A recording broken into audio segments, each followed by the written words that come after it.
Bienvenidos, gracias por escuchar Frecuencia Judá, la voz del adorador. Les saluda Stanley Laínez y les damos la bienvenida a nuestro episodio número 8. Hoy estaremos hablando sobre el único de los atributos que la Biblia describe acerca de Dios en un grado superlativo y que merece un estudio profundo por parte de todo creyente para acercarnos a Él y poder adorarle. Reflexionemos pues sobre el tema La santidad de Dios en la voz de Mario Llanos. A finales del siglo XVIII e inicio del siglo XIX, vivió un obispo presbiteriano inglés, famoso por componer una gran variedad de himnos cristianos. Su nombre, Reginald Heber, escribió uno de los más conocidos himnos, seguramente de los más cantados por la gran parte de la comunidad cristiana protestante. Es el canto Santo, Santo, Santo. Llama la atención cómo miles de creyentes alrededor del mundo han y siguen cantando este himno resaltando la santidad de Dios. Y es que es innegable el hecho de que tenemos un Dios santo que es digno de adoración. Sin embargo, es necesario hacernos algunas preguntas. ¿Qué es la santidad de Dios? ¿Qué significa tener un Dios santo? ¿Qué efecto tiene la santidad de Dios en nuestra adoración? El famoso escritor R.C. Sproul nos muestra cómo en la Biblia existen dos significados principales del término santo cuando nos referimos a Dios. Uno de estos significados hace alusión al uso que mayormente le damos a esta palabra, un significado de pureza moral o de rectitud, lo cual describe a nuestro Señor que es perfectamente puro y recto. Sin embargo, el significado con el que se hace mayormente referencia a Dios en la Escritura es apartado o aquello que es diferente a lo demás. Esta es la esencia de la santidad de Dios. Él está por encima de todo y es superior a todo. Por esto la Biblia hace un triple énfasis en Isaías 6:3. Y el uno al otro daba voces diciendo: Santo, Santo, Santo, Jehová de los ejércitos, toda la tierra está llena de su gloria. Y aquí es donde la adoración aparece. Dios está tan por encima de todo cuanto existe que la única reacción posible ante esa abismal distancia es de profunda admiración y adoración. El puritano Thomas Brooks, por su parte, describe que la santidad de Dios está unida a su naturaleza. Él dice: la santidad de Dios es su naturaleza y la naturaleza de Dios es su santidad. Eso nos quiere decir una cosa: la santidad es algo necesario de ser Dios, o más bien, Dios no podría ser el verdadero Dios si no fuese santo. Por lo tanto, alabar la santidad de Dios es alabar necesariamente a Dios mismo, porque es de su propio ser de donde emana este atributo. Todo lo explicado nos muestra con claridad esa diferencia tan importante de Dios con nosotros. Precisamente resaltar esta diferencia es lo que buscan pasajes del libro de Isaías como el 6:1 o el 57:15, donde se utilizan palabras como alto y sublime. Simplemente son palabras que nos invitan a mirar únicamente hacia arriba en actitud de contemplación. Son interesantes las palabras de Louis Berkhof al exhortarnos respecto de la santidad de Dios, al decir que este atributo debe despertar en el hombre un sentimiento que es absolutamente nada. En otras palabras, la santidad de Dios nos muestra cuán pequeños somos y cuán indignos de Dios. Y aquí es donde cabe reflexionar sobre el significado de tener a un Dios santo. Tal vez muchas veces hemos pasado por alto el hecho de que la Escritura remarca de gran manera este atributo de Dios. Simplemente sabemos que a Dios se le suele llamar santo y esto se vuelve simple información para nosotros. Ahora bien, es importante que nos pongamos a pensar en lo que para nosotros realmente representa el hecho de que Dios sea santo. Lo primero que debemos apuntar es que todos los atributos de Dios son iguales. Ninguno tiene más o menos importancia. Sin embargo, Cuando hablamos de la santidad de Dios, es importante apuntar que este atributo es la máxima expresión de la separación entre Dios y el hombre.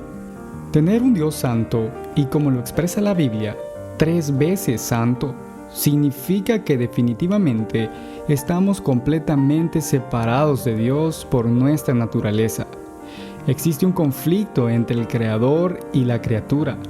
No podemos estar en comunión con Dios, puesto que ofendemos en gran manera su naturaleza y su santidad.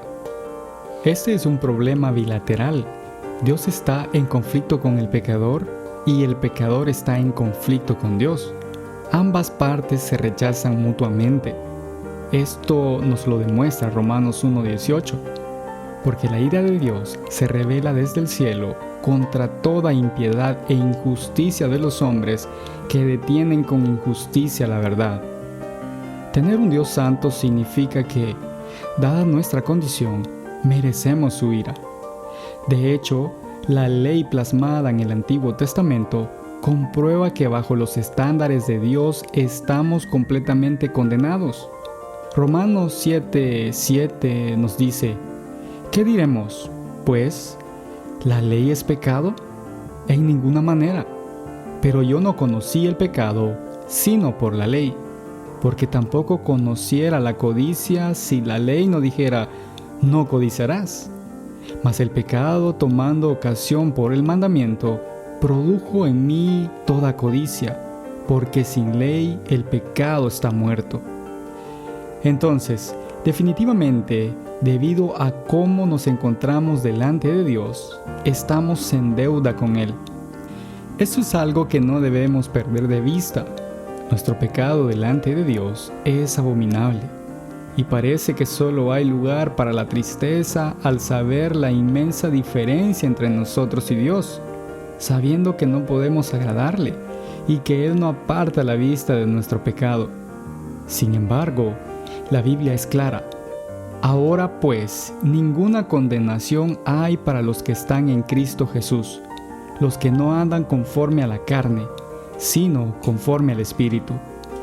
Aquí es donde podemos ver el efecto directo de la santidad de Dios en nuestra vida, y por lo tanto en nuestra adoración, porque nos muestra su santidad también en la vida de Cristo, describiéndolo la Escritura como el Cordero Inmaculado, una expresión clara de la santidad de Cristo.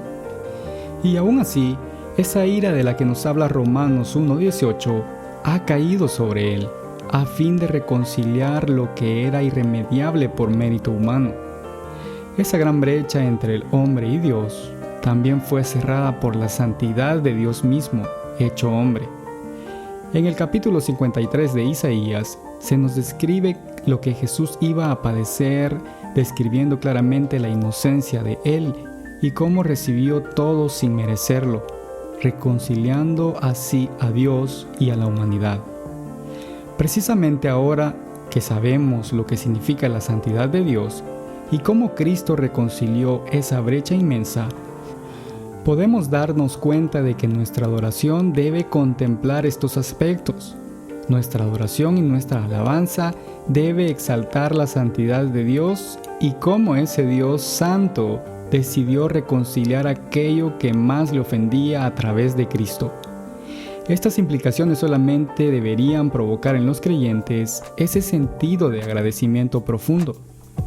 Hay que darnos cuenta de que Dios es un Dios que está por encima de todo, que es infinitamente superior a todo lo que existe y por lo tanto, ese hecho pone una separación entre nosotros y Dios al estar envueltos de pecado. Sin embargo, Cristo, siendo santo, llevó nuestra culpa y por eso ahora podemos acercarnos al Padre en adoración. Vivamos agradecidos, vivamos adorando a aquel que es santo, santo, santo.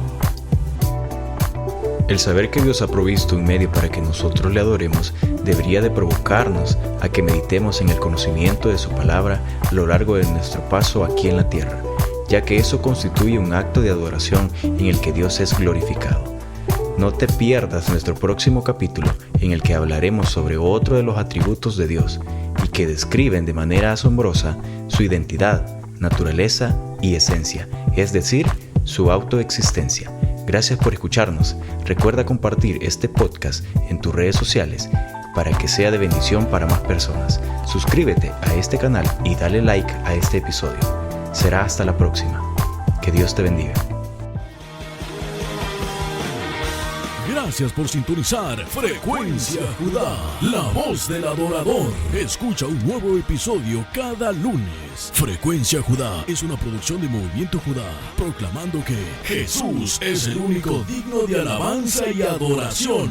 Para más información, síguenos en nuestras redes sociales, Facebook e Instagram. Búscanos como Movimiento Judá.